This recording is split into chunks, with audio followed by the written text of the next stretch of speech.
Hey kids, welcome to a quick look at a brand new release, well, a few days old or so, by Dreadbit, and it has been sitting in early access, so it's not that completely new, and it has probably been covered by other people, but when has that ever stopped me from playing something? So yes, as you can see, this is a action platformer, 2D of course. And it is a roguelite, not a roguelike. And the major distinction is that you have a lot of, or you can gain progress in the game. Oh boy. And if you die, you can maintain certain amounts of progress. I have no idea what I'm supposed to do with that. Oh, just shoot at it, of course. And as you can see, I'm not doing very well at this game. But the main conceit of the game is that the character, Seraph, will take aim by herself, so it is your job to keep her out of danger. And as you can see by my health bar in the upper left hand corner, I have not been doing a very good job, but we'll get to it, we'll get better. Yeah, so basically all I'm doing is pretty much moving around and holding down the fire button, which is probably not the most effective way to play this game because you are a little bit more mobile when you're not firing your gun. But as you, oh my god, I just ran right into him. As you can see, enemies will just spawn because the overall story of the game is you are an angel trapped in a human body, and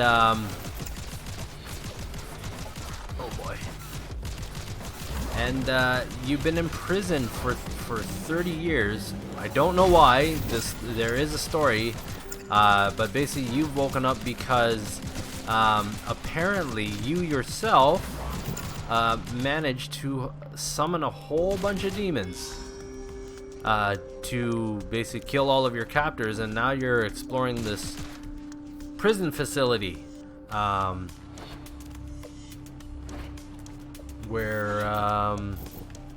Where you've been kept captive, but of course none of your captors are here. It's just a string of enemies, and like I said, the main gimmick of the game is that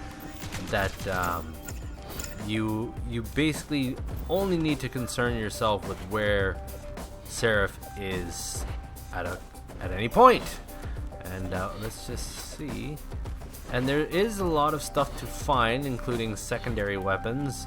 I'm currently out of ammo in my secondary weapon, but there are lockers hidden about. And one of the big things about this is also that all the levels are they are randomly generated. So again, putting that into the roguelite category. Which is neat because it does allow you to play this game again and again and again, and it's always going to have a certain challenge to it. So if you look at the bottom left hand corner, you can see that the current difficulty rating is 1.45, and that will actually increase or decrease depending on how well or how poorly you play the game. I'm only currently in the 3rd level, so it really hasn't had a chance to go up that high or down, but yeah, you see, it's even, despite my poor performance, it's still going up somehow. So hopefully I don't die. Oh, there is a nice secret locker up here, which I'm gonna go to. I'm sure it's a weapon. No, it's another ward. Unholy protection. I don't know what the difference is between unholy protection and physical damage. Oh, I guess unholy is magic, so actually that's good because unholy is kind of what kills me. And there we go. So we're doing a little bit better in terms of the wards. There's a weapon. Oh boy, I was hitting the wrong button. One of the big things is that I've been playing a different game. I'm not going to say which one, but basically all the controls for the pickup and all that kind of stuff are really messing with my stuff. And what I just did there was a little bit of smite action, which is something you have to do to the to, I guess it's random enemies, because it's not always the big enemies. Some of the smaller enemies also require you to do it. But basically, it's just, you have a limited time window. It's not that bad to get to that thing and smite it to send it basically back to hell. Man, I keep almost like, I'm so bad at dodging those comets. And there's another guy that has what do I have now? Yeah, this one's a little bit better. There you go, submachine gun. Oh, more stuff, cool. And these are motes, which is kind of like your currency, so that you can research and develop all your stuff. And I'm not too far in the game, so I don't know the specifics of how that works. I know that you might have noticed earlier that I picked up some red shards, which you use to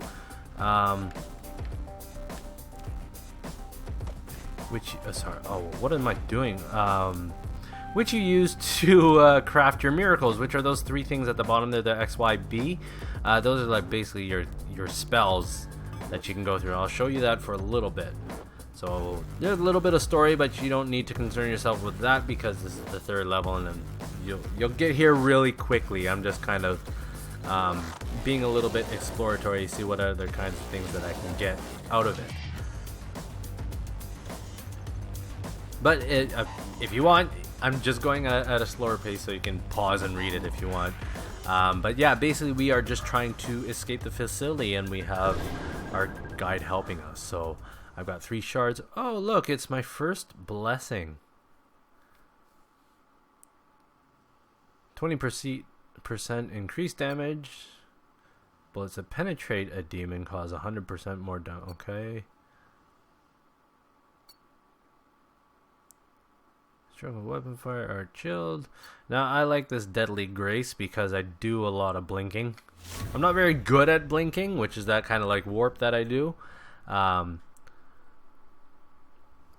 But I still do it, so having that little boost will be cool. So this is you can basically see what kind of blessings you have, and you have to level up.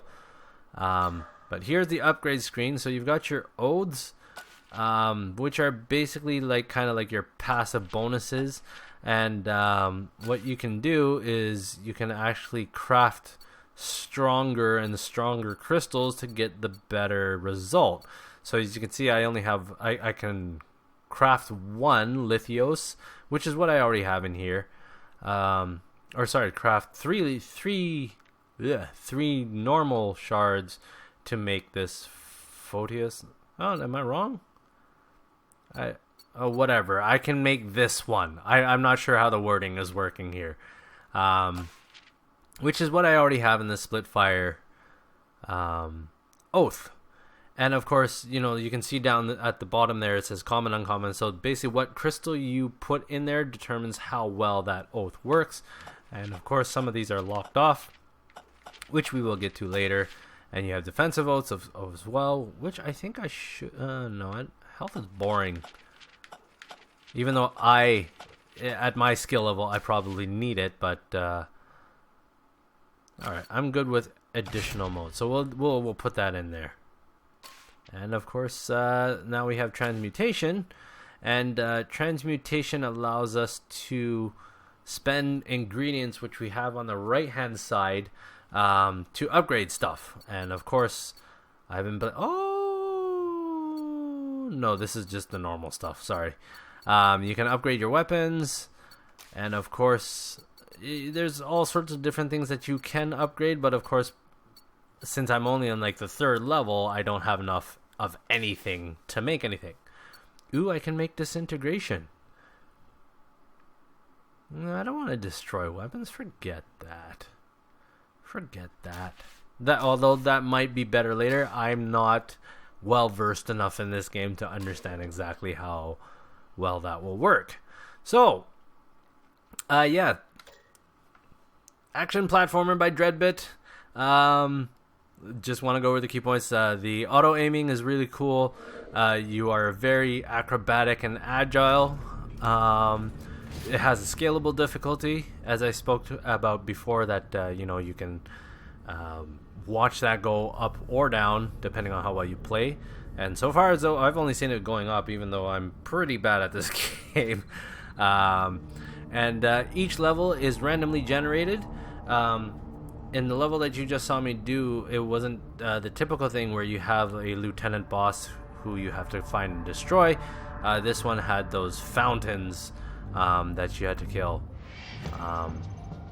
But basically, the entire point is kind of like Prince of Persia way back in the day, is to navigate the level, get to the exit, get to the next level, and see the next part of the story.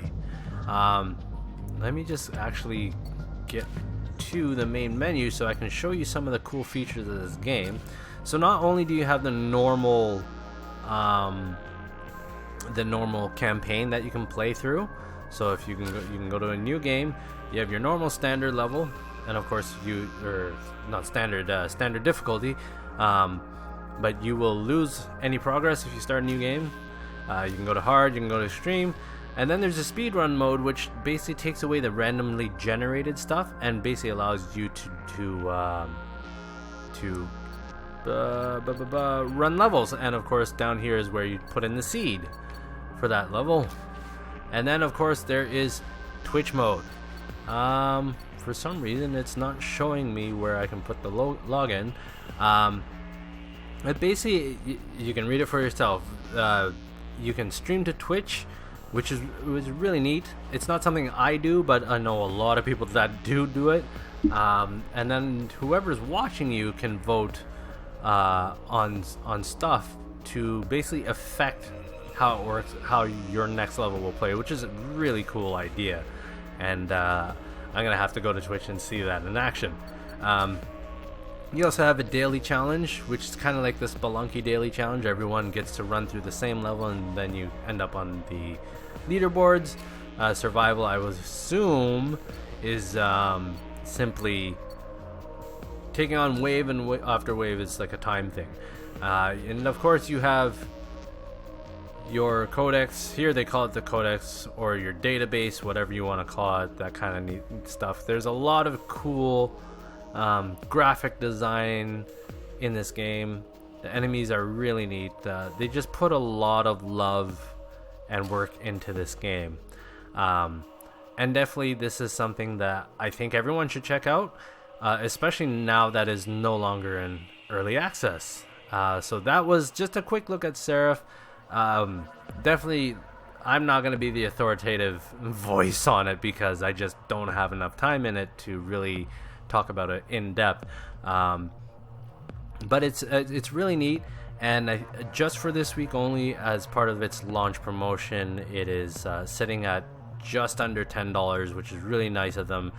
Pretty big discount. Normally, you know, launch discounts are 10-15%. I think it's at 33% off, which is great.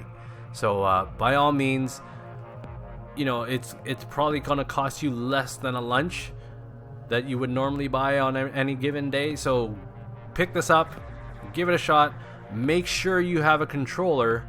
I would not recommend playing this with the keyboard, so I'm playing it with my 360 controller, but any controller will do. I did see in some of the videos that they had the PS3 or PS4 button mapping, so I'm sure there's support for that as well. And yeah, give it a shot. I just wanted to give a quick look. So thanks for watching this one, and hopefully I'll see you on the next one. Cheers.